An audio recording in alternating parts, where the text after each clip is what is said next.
Okay, that little box should be gone by now, and you should see a window. Do you see a window and it has a little box? I give it a little time. Sometimes it takes a few seconds to be visible to you guys.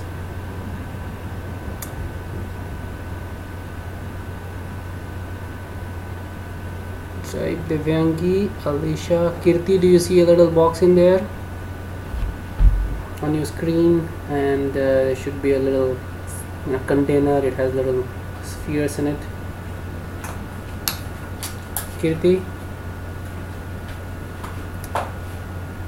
Okay, for this class, please don't use your please don't use the private chat box. Okay, so you're gonna use, when you type it only in your in the regular chat box, so that I see it. Yeah, I cannot switch the screen, yeah, because the screen is being shared, so I cannot switch the screen. Okay, so let's let's start. Yeah, this is a lab we're gonna know about 3 or 4 labs today, and try to understand various different properties of atoms, molecules, and properties of matter.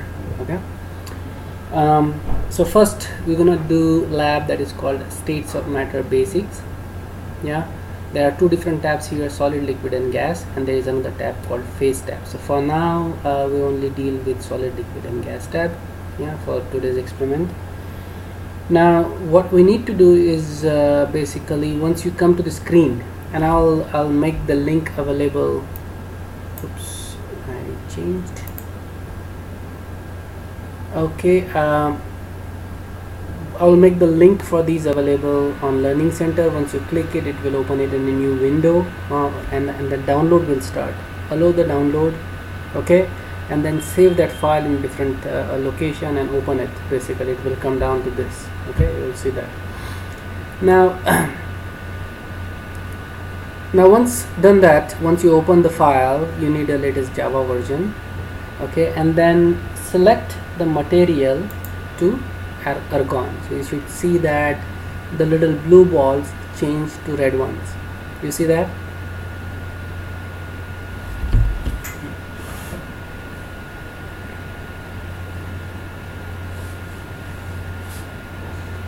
Okay, all right, so now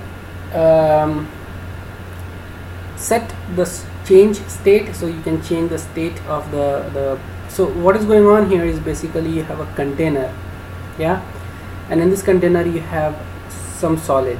Okay, that solid is argon. Argon at normal temperature, it's a gas, but if you lower the temperature, you can see this temperature is in Kelvin. It's 43 Kelvin. That is a very low temperature. Okay, and if you lower the temperature, you can make it a solid, and that's what it is. 43 Kelvin is a very low temperature. Yeah, it's a negative I think 73 is so negative 250 73, yeah, so 273 minus 43 is how much you get? Yeah, so 270, something like that, 230, yeah, so minus negative 230 degrees Celsius. So at this temperature it is a solid, and what I want you to notice is that there is a regular shape for this solid. Yeah, it has a specific shape, it has edges, it has a corner, yeah, and that's how our solids look like. Now can you see that? So each particle here is your argon particle. Okay, so each particle is argon particle or gas atom. Okay, now if you see that this particle have little spaces in between them, do you guys see that?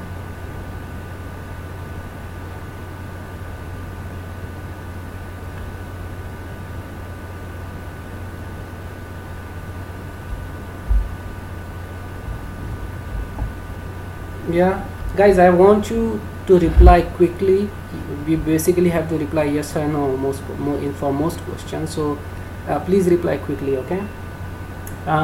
So they, and can you see that they are vibrating at their position? Yeah. Can you also see that each particle, if you put a finger on one of the particle, can you see that the particle position is fixed at that location? And the idea is that that particle is not moving to a different location. Yeah, so if let's say this particle is surrounded by 6 different particles, yeah, so at any given instance the location or the address of these 6 different particles surrounding this little particle in the middle, it is not changing, correct? But they are vibrating, yeah, but they are not moving to a different place. They are simply at whatever the location they are vibrating.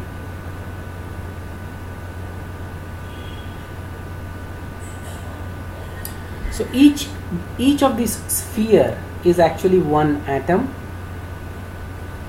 It is connected to 6 different atoms surrounding it, correct?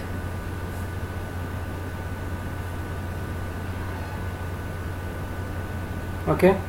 Is there any difference between any of these particles, or they are all the same?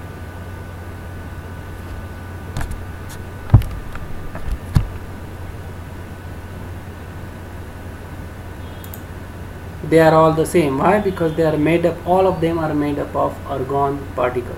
Okay. Now we already know what the temperature is. Temperature is very low for this, correct? Now what should happen if we increase the temperature?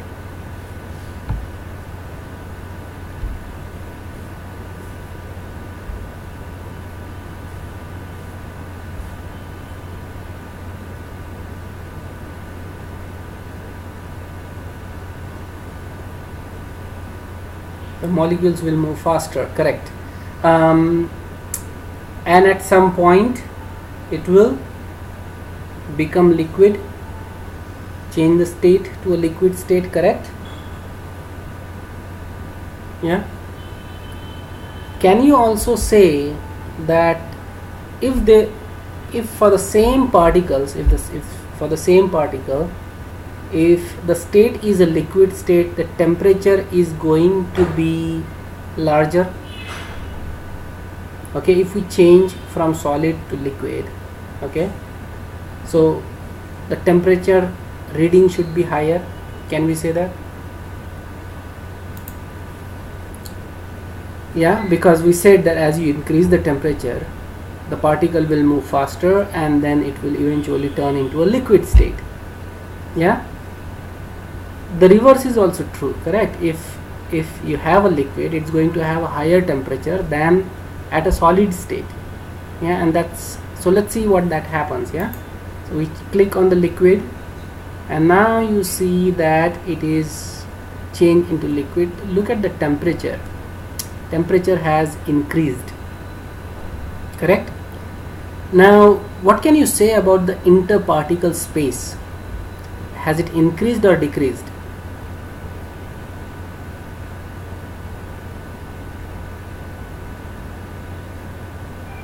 Yeah. What can you say about the motion of the particle? Is it increased or decreased?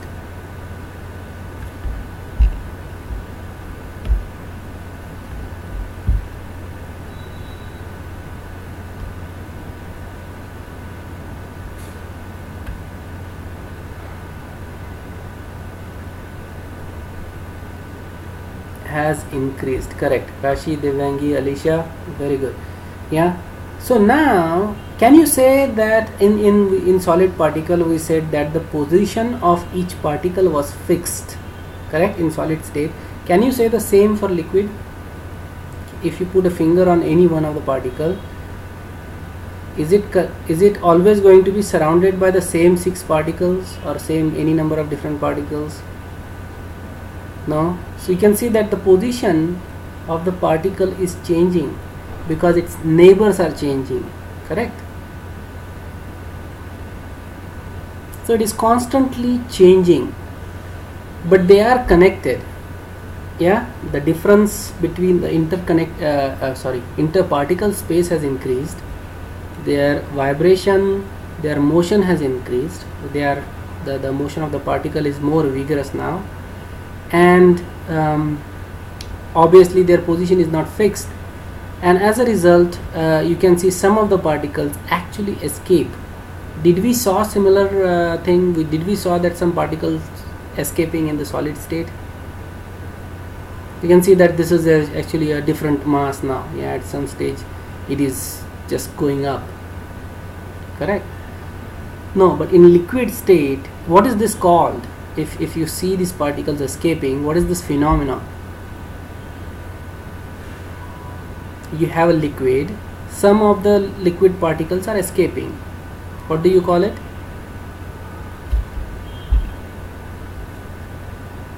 That is correct. Alisha, Rashi. Not really Devyangi, but we'll talk about that in just a little bit. But this phenomena is called as evaporation. Yeah.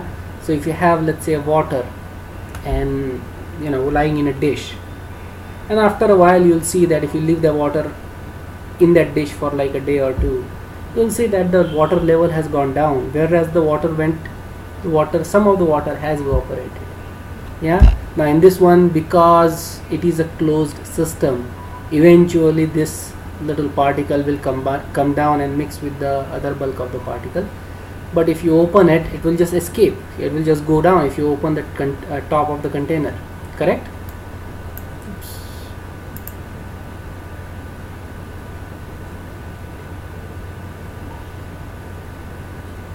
All right. Now let's change the state to gas. And what do you expect? What is your expectation? Should the temperature go up if you change it to gas?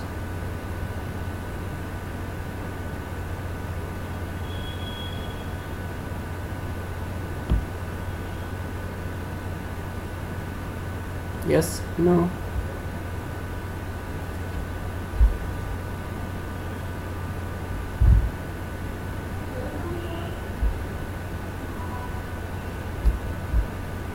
Yes, that is correct, Alicia. There will be more space in the gas. Okay, and let's talk about it. So now you have a gas. Yeah, you can see the temperature is much more than solid and liquid state. You can see that the particles now are completely filled the space of the container, correct? And you can see that each particle is now not fixed at any position. It is not connected to any other particle, correct? Is any other particle connected to any other particle?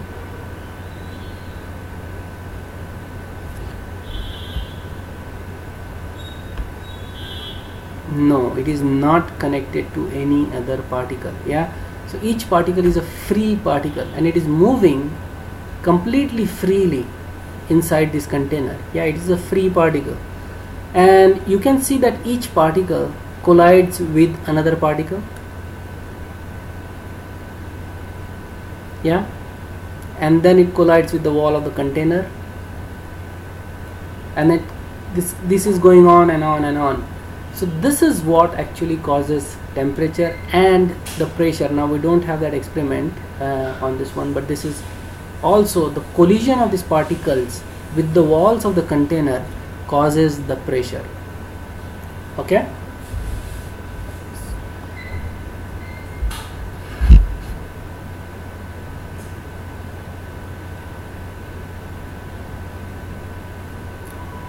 Right. Now what can you say about the density of the gas as compared to solid or liquid? Is it less or more?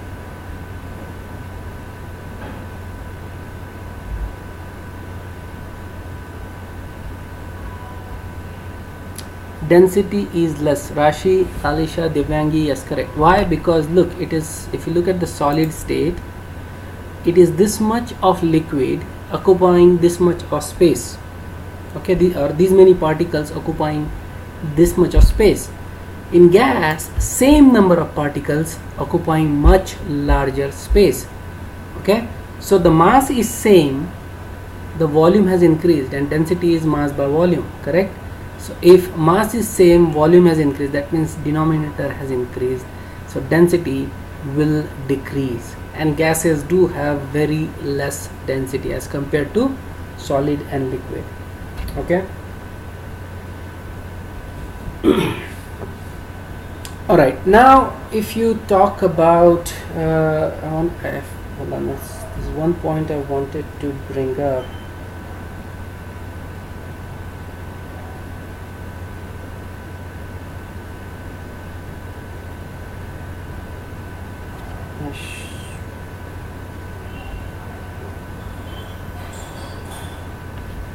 Yeah, I think let's talk about liquids. And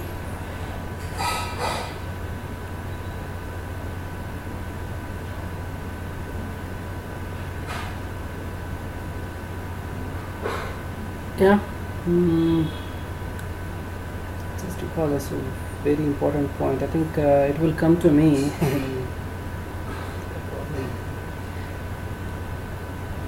Yeah, so let's talk about solids for a minute here. Now look at the density of the solid. It's definitely more than liquid, correct? It has because all these solid particles are compacted at a very small place, correct?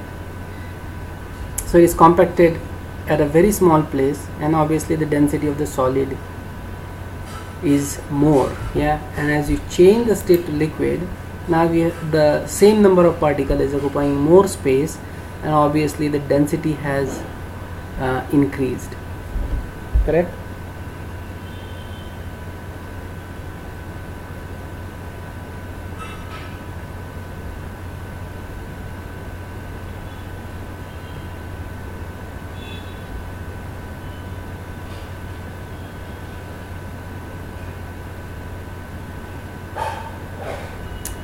Okay, and then we talk about gases.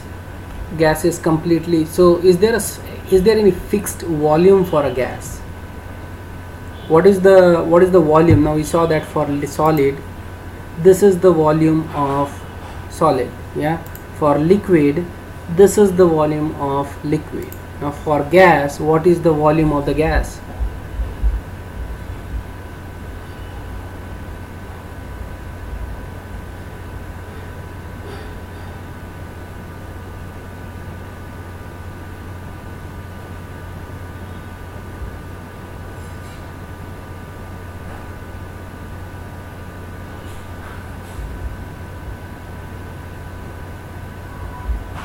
That is correct, Kirti Devangi. Yeah, there is no fixed volume. Gases will occupy any space that is given to it. Yeah, and that is why when you have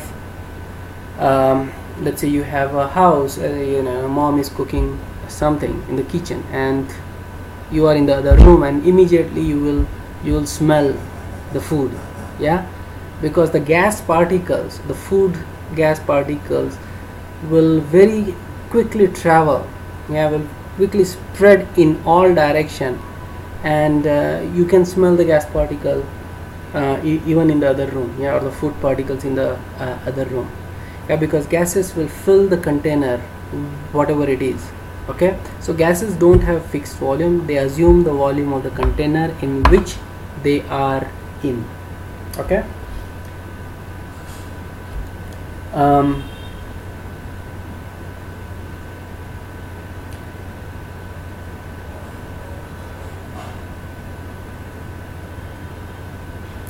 Okay, and so is this change from solid to liquid to gas, what type of change is it? Is it a chemical change or a physical change?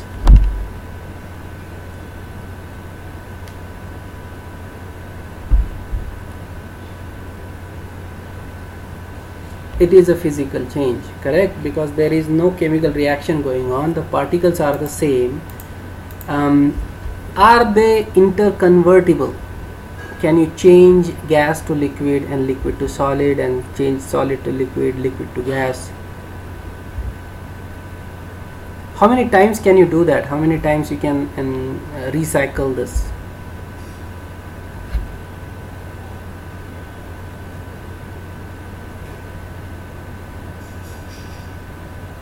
As many times. Yeah, there is no fixed number. You can do it as many times as you want. You can do it million times, you can do it billion times. There is, as far as you don't lose the molecules, if as far as this is a confined space, you can do it as many times as you want. Yeah, so the phase change is a physical change. Yeah, and it is interconvertible. You can easily interconvert between different phases. Okay, this is not the case with chemical change. Chemical change most likely will not be reversible. Okay, or if it is reversible, you're going to need to provide a different form of energy. Something changes. Okay, it's not always the same thing. Okay, let's talk about now water. Yeah, and make it a solid.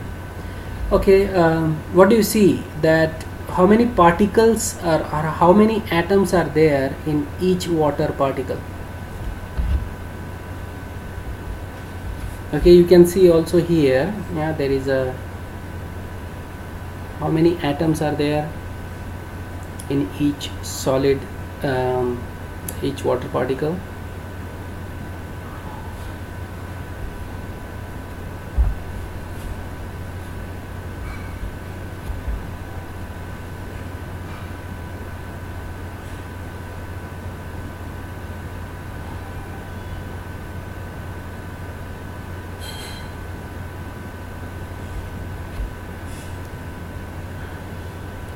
That is correct. Yeah, there are 3 atoms and Alicia answered correctly. It's 1 hydrogen, sorry, 2 hydrogens and 1 oxygen. The red one is oxygen and the white ones are hydrogen. Does it have a fixed shape? Okay, this is a solid. We are talking about ice. Does ice have a fixed shape?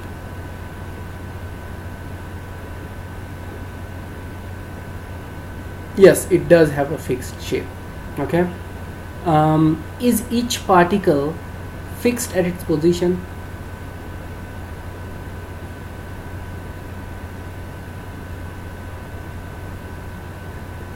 Yeah, so the particles are not changing its position. Yeah, I mean minor differences are you don't have to. As you lower the temperature, obviously the position will be more fixed. It will still be ice, correct? If you lower the temperature even more, it will still be ice and the position will be even more fixed. Okay, but each particle have a fixed position pretty much. Yeah, they are vibrating at their position.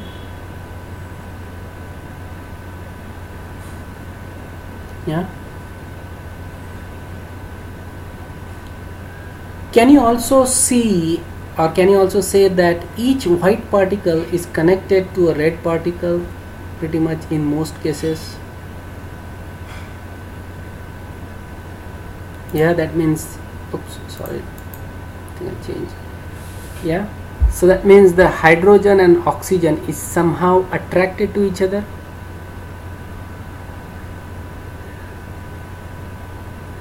Yeah.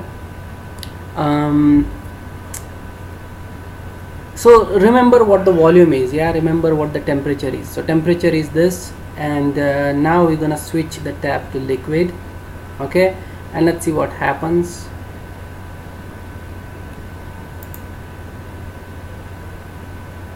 The temperature went up.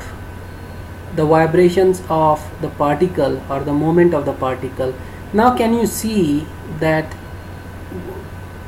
So in the solid state the particles were vibrating. In this state they are also vibrating, and else they are also rotating. Can you see that some of the particles are actually spinning? They are rotating. Yeah. Can you say that they don't have fixed, any of the particle doesn't have fixed position because they are rotating?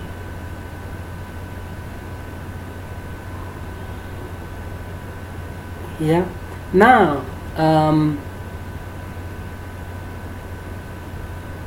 here also you can see that, pretty much if at any given random position, if you take a snapshot of this liquid, yeah, just take a picture of it and then look at that picture, what you will see, or what you should see, is that each hydrogen is also attracted to each oxygen, pretty much on an average in case. Yeah, I mean, most of the particles will have that kind of relationship. Yeah, hydrogen will be attracted towards the oxygen. Yeah, that's what keeps it intact. Okay, now can you compare the density of the or what is the volume, what happened to the volume between the solid and liquid? Can you say the volume increased or decreased? So I'm just giving you a reference here.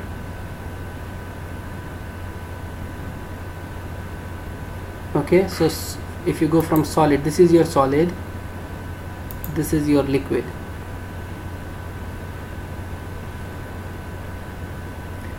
Okay, let's look at it again. Look at the interparticle space here. Yeah, there are, at some places there are huge space, correct? Look at the spaces here, huge spaces. Yeah, and at liquid, what happened to the spaces? The spaces decreased, correct? There is, each particle does have a space, but there aren't any huge spaces. Those big spaces are gone, correct? In effect, what should have happened, now can you say that the volume is decreased? If you look at it very carefully, it's not very obvious, it's very subtle. Yeah, so it doesn't decrease by much, but it does decrease by very little. So this is the solid and now this is the liquid. Okay, so you can see it again. If you look at if you draw a line, let's say this is the solid, horizontal and vertical line, basically it's a box, and you look at the liquid, you can see that the volume has decreased by a little bit.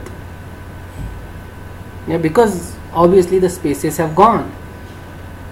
Yeah, so what happens to the density if you go from solid to liquid? Should the density increase or decrease? Or does water have a higher density than ice, or lower density? Density increases, that is absolutely correct. Yeah, the density increases because the spaces have gone down. And because, so can we say that the solid ice, or ice in general, so ice is always solid, ice has lower density than water? Yeah, because ice take up more space. You can see that it does take up more space because there is this huge holes in the structure of the ice that takes up more space, and so ice does have lighter density. Yeah, and this is the reason why it actually floats on the surface of water. Okay, this is ice is water is such a phenomenal substance that it does have it's probably one of the few substances that actually has lower density in solid state and higher density in liquid state. Okay, I don't recall any other liquid, but there are probably one or two, I guess. And because of this property of water, we actually have a life on the face of the earth. Yeah, this is an absolutely important property for the survival of all living beings on this planet. Why is it so important? Imagine you are living in North Pole or somewhere. Okay, it's completely filled with ice, or Iceland or Ireland, whatever. The sea freezes into ice. Yeah, and you'll have lots of ice, a layer of ice, but below that layer of ice there is water. Okay, and you will have life be in that water. Yeah, if ice had a heavier density, pretty much all the entire sea will just freeze. Okay, and you won't have any life, because the ice have lower density. It actually floats on the water and prevents the lower water from freezing. Okay, and so that the life can exist. Okay, it's extremely, that is why when scientists are looking at other planets which can support life, they are looking at water. Okay, because water can only support life for that particular reason. That is correct, Rashi. Yes, that is correct. So now you have seen it visually what happens. Let's look at gas. Okay. So now at gas, you can see that the particles are filling up the space. Can you see that the particles are not vibrating now? Can you see that the particles are not vibrating? They are rotating and they are moving, but they are not vibrating. You can see the vibration only in solid and liquid. Why? Because in solid the position is fixed. Okay, and their latent energy goes into vibration, and since there is an attraction between these two, oh yeah, that was the point I wanted to make. I just forgot the attraction point. Yeah, each particle is attracted to the other particle, and as a result of that there is a binding force, but these particles do have latent energy, and as a result they vibrate since they cannot free from each other. Correct. Same thing in the liquid, they are free but not as much, and still so whenever they are stuck in a position they vibrate, and when they get out of the position they rotate. Okay, when they again get stuck at the position they vibrate, when they get free they rotate. Okay, in gaseous state there is no fixed position, there is no attraction between the particles. I mean, there is attraction but not as much as in liquid and solid state. Yeah, so they are not fixed at a position, as a result they can freely rotate and move. Yeah, and so whenever they feel like, they will rotate and they will move. So you can see that each particle is rotating, moving, colliding with other particle, bombarding with the walls of the container, so on and so forth. Yeah, and also you can see that let me change it to argon, I guess, for better. Can you see that each particle pretty much moves in a straight line until it collides with another particle or with the wall of the container? Yeah, until it collides with something it will always move in a straight line. Yeah, you can see that. You see the isolated particles probably gives you a better idea. So if you see somewhere on the top, yeah, you can see that the particles move pretty much in a straight line and until it collides with another particle or with the wall of the container. Okay, this is called as Brownian motion, as I think Kirti mentioned before, or Devyangi, I'm not so sure, Devyangi I guess. So this is called as Brownian motion. Yeah, they will always move in a straight line, randomly can collide with any other particle, and then they will change their direction. Okay, with water it's little less obvious because they are spinning. You can see the spinning of the particle, and so it becomes a little visual issue. Okay, is everything understood about this lab? Have we understood the states of the matter, different changes, how it takes place?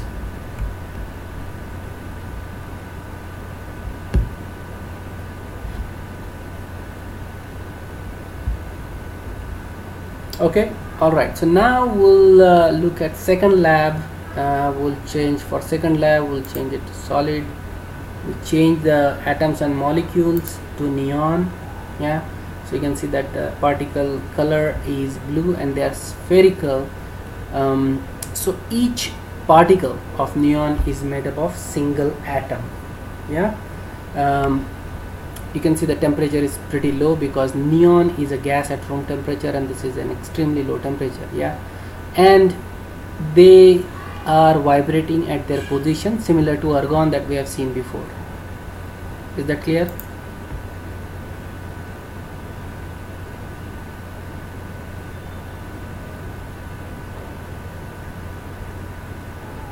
Yeah, now let's see, if we heat the container, what should happen? Yeah, we heat the container. Yeah, can you see that the right before this it's still solid, yeah, or had a shape of a solid. It's kind of melting solid, yeah, but the particles are moving faster. Yes, Rashi, that is correct. Yeah, so you guys can you see that? Other guys, they are, their motion has increased. Yeah, so let's heat it again a little bit more, and at about 26 degrees Celsius you should see that this is now does not have a specific shape. It has converted into a liquid or mass of liquid. Yeah, it is now liquid, and now you can see that the particles are moving even faster. Yeah, now it doesn't have each particle is not fixed. You give it a little bit time, maybe you can increase it by a degree or so. Yeah, so now it doesn't have a specific shape, maybe one more degree, I guess. Yeah, so about around 27-28 degrees Celsius it changes into liquid state. You can see some of the evaporation. Yeah, now if we increase the temperature again to, I don't know, let's increase the temperature to about, I guess, 60-70 degrees Celsius.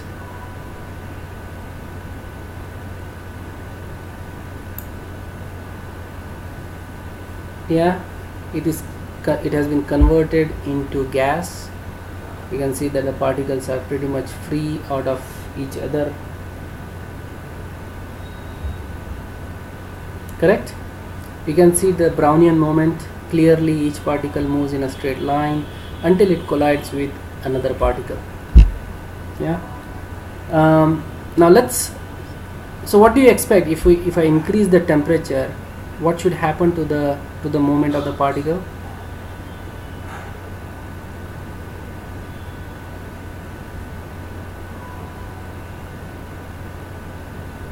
If I increase the temperature,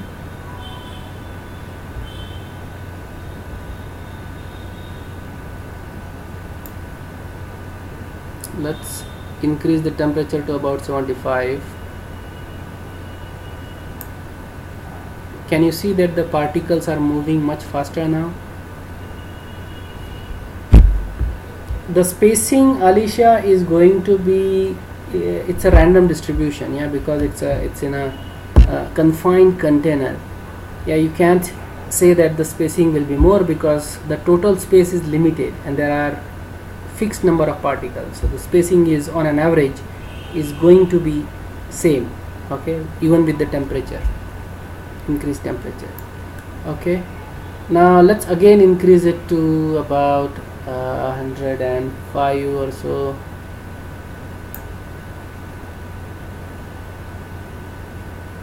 Okay, can you clearly see that now particles are bombarding with each other even more faster, colliding with the wall of the container even more faster? Yeah. Now, so the question is, as you increase the temperature, why do particles move faster? What is the reason for it? Okay, this is the kinetic theory of gases. In other words, temperature of gas is a measure of average kinetic energy of the particle. Yeah, so what you're reading here, 105 K, yeah, this is the temperature of the gas, also means that it is the average kinetic energy of the particle. Correct? As you increase the temperature, the kinetic energy increases. As the kinetic energy increases, temperature also increases. Can we say that? Yeah, let's increase the temperature even more and see what happens. Just increase it to some crazy temperature, 200 K or something.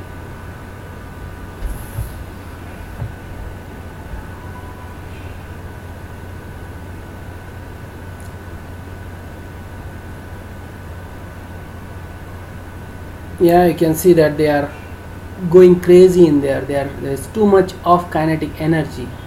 Yeah, this kinetic energy reflects the temperature. Yeah, so this is basically the crux of kinetic theory of gases. Higher the temperature, higher the motion. higher the motion, higher the temperature. Yeah, is this clear?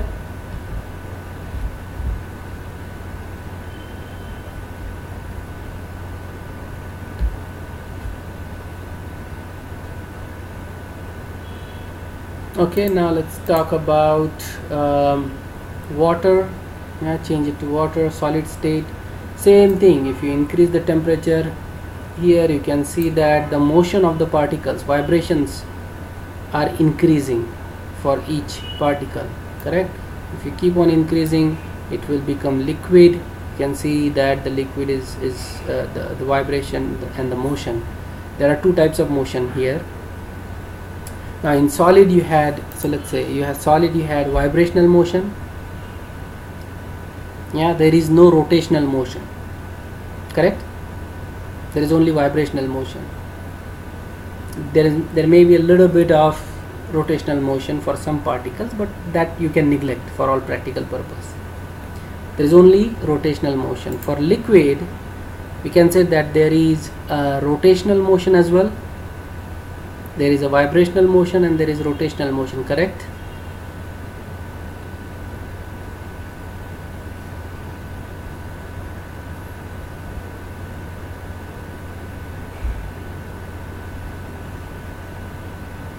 Okay, so particles are vibrating in now two different ways. You increase the temperature and convert it into, you can see that the particles, right, before they become into gaseous, they actually vibrate even more faster, even in liquid state. Yeah, and that's pretty much boiling, and now it is completely converted into gaseous state. You can see that the liquid particles, the water particles are now spinning. That means they have rotational motion, correct? They do not have vibrational motion, but they have translational motion. Okay, so in gaseous state, particles have two types of motions: rotational motion and translational motion. That means they are moving from one place to other place. Is this correct?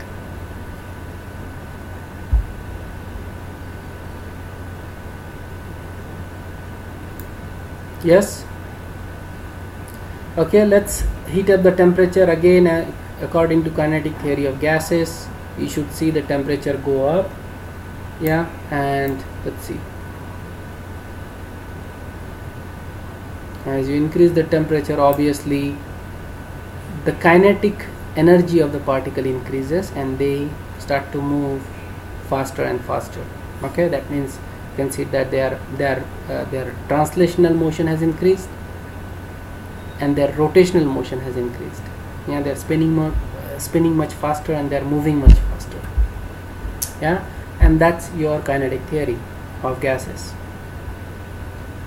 Okay, now let's close this lab or minimize it for now.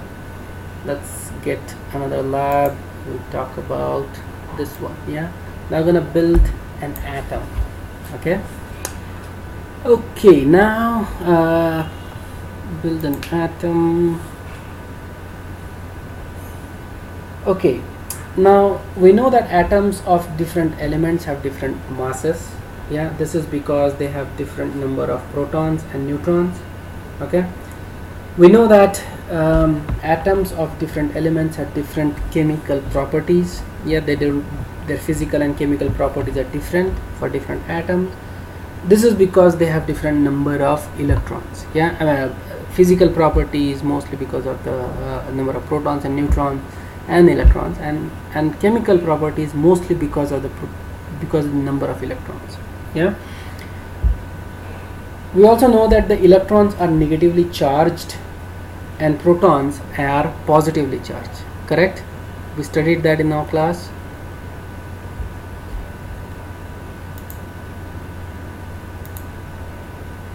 Yes. Now let us build few atoms and see how each atom is unique. Okay, now let's say we want to add one proton to the center. Yeah, this is the nucleus. This is the radius in which the electron can revolve. Yeah, so this is one proton we have added. Now What is the mass number? The mass number is 1 for this one, correct? There is only one proton. Yeah, what's the mass of this one is going to be 1 AMU, correct?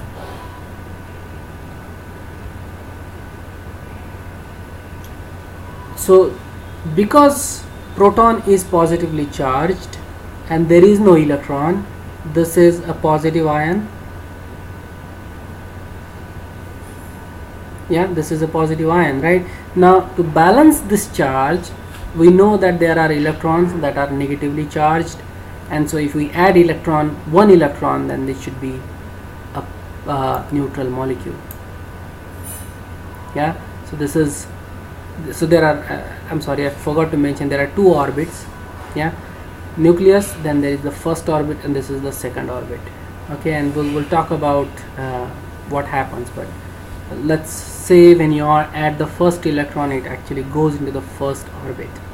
Okay, it's not really orbit, it's very vague term. Let me see if what happens. Yeah, so you can see the blue cloud here is basically the cloud of electron. Yeah, and this is what usually this is not the most accurate, but yeah, it's more accurate picture of a molecule. Yeah, the electrons, you cannot have a specific location, specific position. You can only predict where the electron is going to be, and as a result, these are all the possibilities, probabilities where the electron could be. Yeah, the farther you go, the probability decreases. The near the nucleus you go, also the probability decreases. So you can see that right around here, yeah, the probability it's slightly darker. Okay, but for all practical purposes, yeah, for us right now, we need to assume that the electron orbits around the nucleus.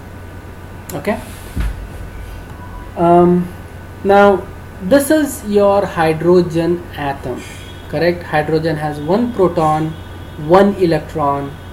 Hydrogen does not have any neutron.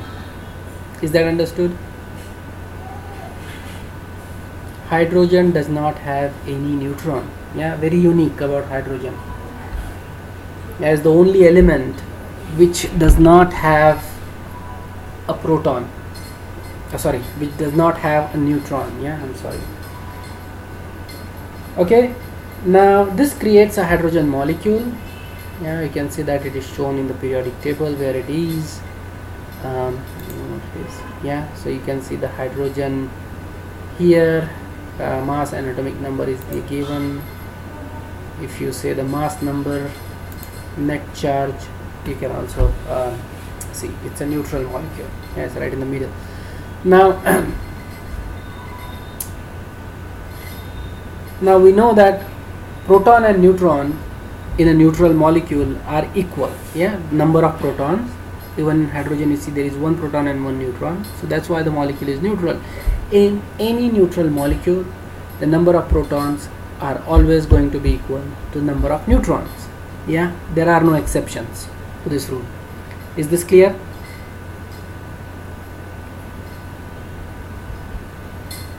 Yeah, now if you add a proton, we need to add an electron for it. Yeah, so for that, basically whenever we add a proton and an electron. Okay, so let's add a proton. Okay, and let's add an electron. Yeah, now you can see that the electrons, there are two electrons, there are two protons, and you can see that this is now a helium molecule. Yeah, it's not really a helium molecule, but we'll come to that. Yeah, but something like a helium is highlighted now. You will see that this makes the nucleus is actually less stable. Correct? It's actually unstable, not less stable. It's unstable nucleus. Why is that? Why is nucleus unstable? Two protons cannot stand each other. It's like a husband and wife. Yeah, they cannot stand, or maybe Indian and a Pakistani, I guess. They cannot stand each other. Yeah. As soon as they come in contact with each other, they want to kill each other. Basically, that's the word. Yeah. You need a third party. Okay, and this is just the way Indian politics work. Yeah, whenever America comes, they stabilize India and Pakistan. Yeah, if you add a neutron, everything becomes stable. Yeah, so now it's stable. It's stable. Helium atom. Yeah, if you add one more neutron, now remember, you can increase the stability or decrease the stability by adding more neutrons. So if you take out a neutron, it becomes unstable. You add a neutron, it becomes stable. You add one more neutron, it's now much stable. Okay,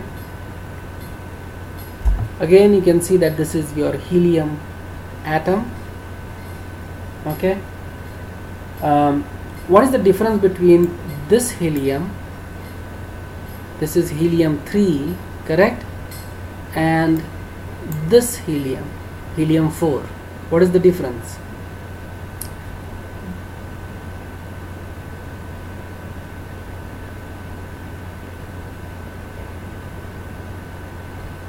That is absolutely correct, Kirti.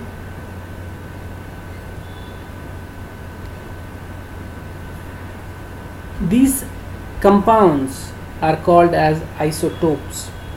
Okay, helium 3 and helium 4 are isotopes of each other. They have the same number. Yeah, so helium 3 has 2 protons and 2 neutrons, sorry, 2 protons and 2 electrons. Helium 4 also have 2 protons and 2 electrons, and that's why they are helium. You can add as many neutrons as you want, it will still be helium. Yeah, it's just going to be unstable helium. It's not going to be very stable helium. Okay, but it will be stable. Neutrons does not change the element, it only change the mass and the stability. Okay, so these are called as isotopes of each other, helium 3 and helium 4. Helium 4 is actually more stable than helium 3, and that's why you see helium 4 in periodic table. Okay, alright, so now add one more proton and one more electron. Now you can see that when you add the third electron, it actually goes into the outer orbital, correct, because the inner orbital can only occupy 2 electrons. If you add the third one, it has to go into the outer orbit.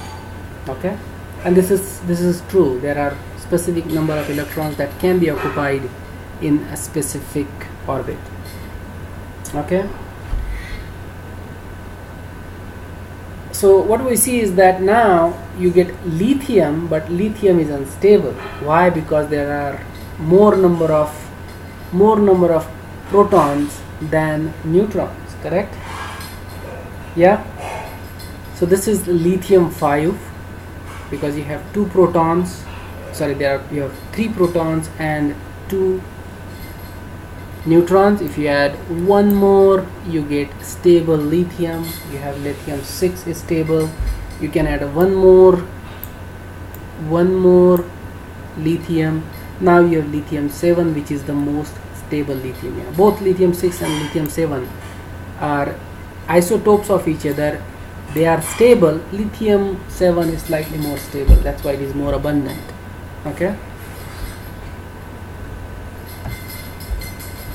so lithium 7, you can say that lithium 7 is most commonly found isotope of lithium. Okay, let's add another proton and electron pair. Yeah, and you can see that if you remove the electron, just added the proton, then you see that there is a positive charge. Okay, you actually form a beryllium, sorry. You form a beryllium when you added a proton, but it's an ion because you have one less electron in it. Yeah, so it is still beryllium, it is unstable. Now obviously you need to add neutron. Yeah, so you add neutron and now you have stable beryllium. You can count how many protons and neutrons are there from here. Yeah, you can always see that all neutral molecules have protons equal to neutron.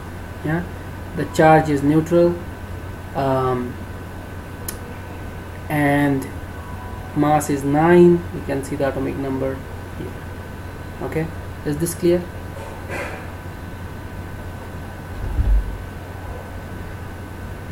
Yeah. Now if you add another if you add another proton, you should get the next element, correct? So next in the line in the periodic table is boron. So if you add proton and electron, so you get boron. Yeah, obviously it is stable. You can see that now the number of protons and neutrons matched. Yeah, beryllium had actually the stable beryllium had one extra proton, but boron, so you didn't add any neutron, you just added a proton and an electron, and you got from beryllium to boron in the periodic table. Yeah,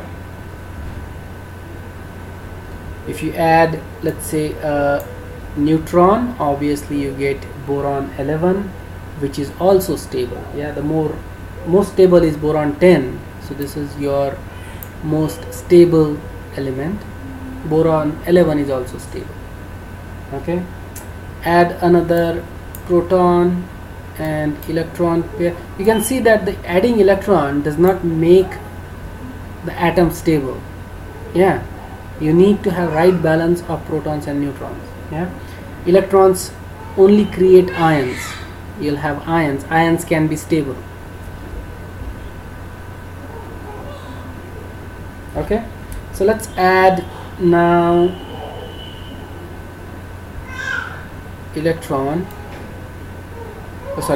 neutron. You got carbon. Yeah, all the things around us basically are made up of this. We are a carbon based life form, and everything around us is made up of carbon. Okay, everything you touch, everything you except maybe if you have silicon lying around, but other than that everything else is carbon. Okay, pretty much. Alright, so now you have carbon 12. Yeah, it has 6 proton and 6 neutron. You can see that here, 6 proton and 6 neutron. Its mass is 12, correct? They have 12 AMU. It is neutral. Now if you add one more neutron, you get carbon 13, and carbon 13 is also stable. Okay, and in fact if you I don't know, but I think there is like out of every 100,000 molecules, there is one C13 naturally abundant. Yeah, so we are kind of mixture of C12 and C13. Okay, so we have C13. It's completely stable molecule, just has one extra neutron in it, and naturally it is abundant. Yeah, basically. So and it does have interesting properties. C13 has an interesting property in chemistry. It is of much use. Yeah, it is used in probing the reaction mechanism and identifying or labeling experiments, which you learn when you go to higher chemistry. Yeah, it has because you can identify C13 from C12 differently. Yeah, you can distinguish between C13 and C12. So if there is a C13, you can identify it, and you can locate its position, and based on that you can identify a reaction mechanism for a specific reaction and how the reagents reacts and so on and so forth. Okay, we don't want to talk about that right now, not too much. Okay, so carbon 13 is also stable. You can add one more, you get carbon 14. You get unstable. Yeah. Okay, so what we have done is basically we have created different atoms. We have seen that there are different isotopes of each atom that can be created by adding neutrons in it. Each atom has a specific number of protons, correct, and equal number of electrons, correct? So number of proton is also equal to number of electrons. Is there any question from you guys, or is everything clear so far?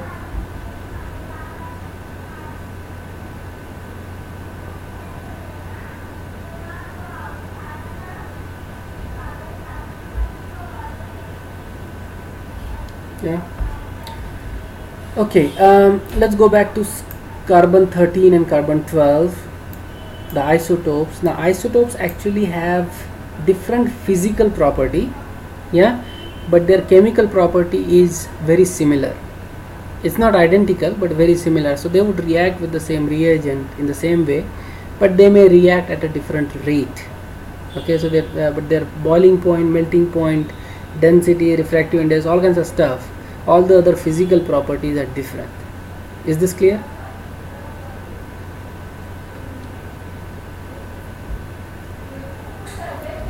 Yeah. All right, so let's move on to another experiment, a little small experiment. Actually, it's not a long experiment. This is called build a molecule. Okay, now 1 second, let me take a snapshot of attendance real quick.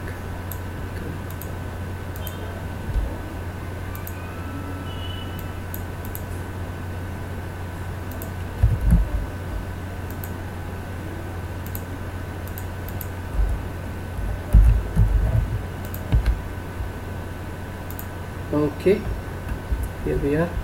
Okay, let's talk about build a molecule. Yeah, now we have here. Now so when you open this lab, you will have 3 different tabs here. Yeah, there are different kits. You can change the number of kit here. You can change what atom you have. Yeah, for the first one, we're going to use kit 1. It's basically hydrogens and oxygen. Yeah, now what we want to do is these are the atoms that we'll use to make the molecules. Now just drag like one of the hydrogen from here to the center, drag another hydrogen, yeah, to the center. Now you can see that they are far apart from each other. If you bring these closer, they basically form a hydrogen molecule. Yeah, so you can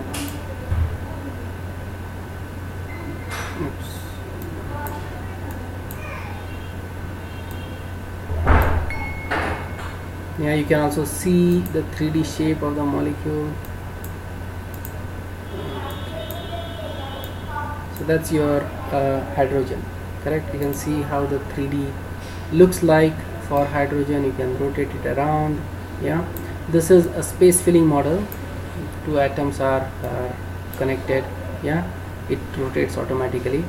You can also click on ball and stick model, and you can see that the 2 hydrogens are connected by a bond. Okay. Okay, now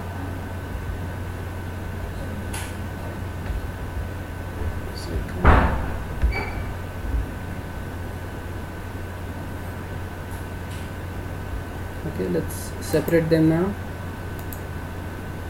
These 2 hydrogens.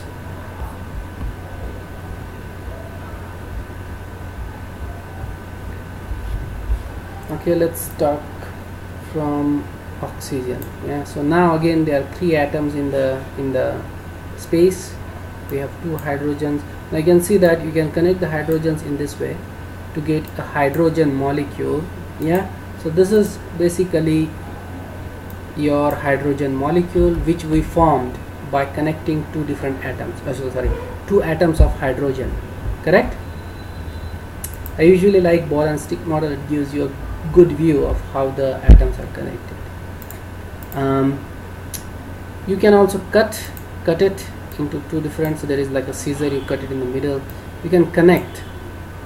Yeah, and when you bring this other hydrogen, you get water molecule.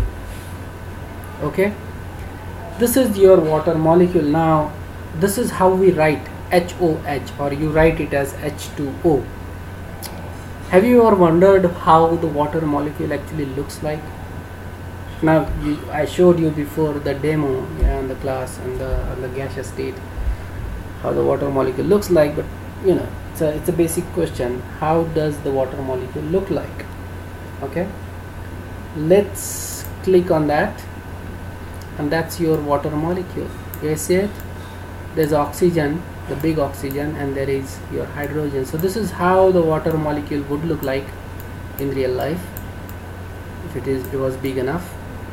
If you really want to see how the atoms are connected, you need to click on ball and stick model, and you can see that the red oxygen is connected to hydrogen.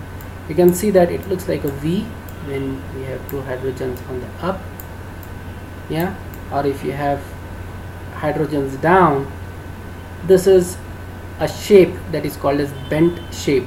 It looks like it is bending down and to pick up something, correct? It's a bent shape. Water molecule is bent shape.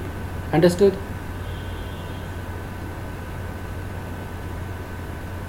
Is this clear? Now when we saw the change of the state, from solid to liquid to gas, did at any point it occur to you that the shape of the molecule is changing?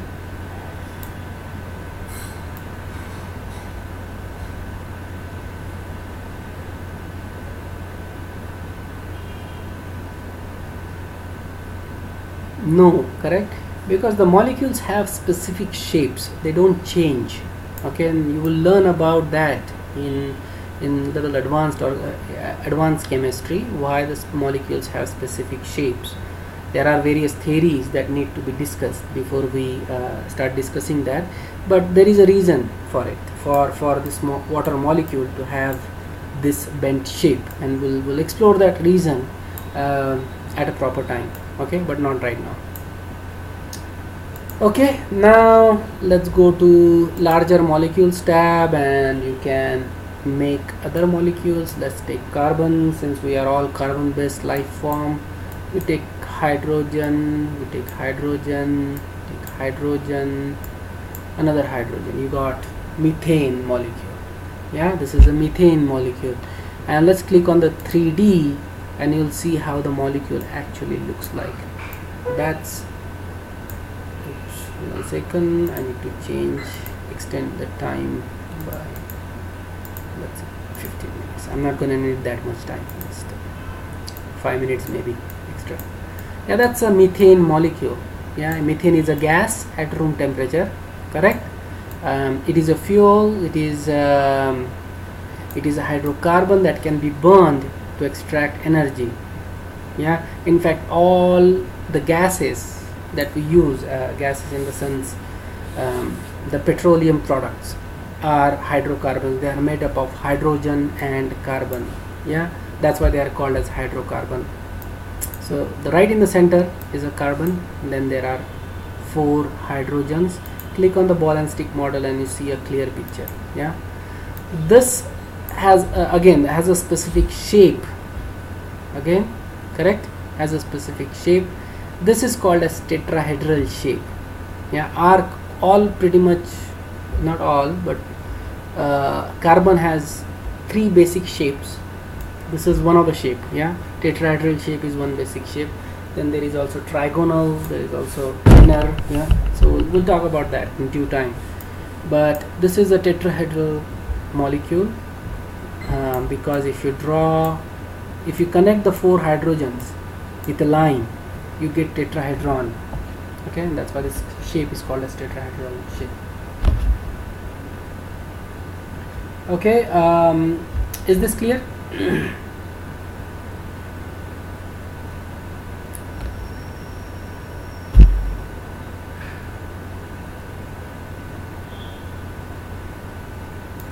Okay, so I'm gonna basically now stop the recording.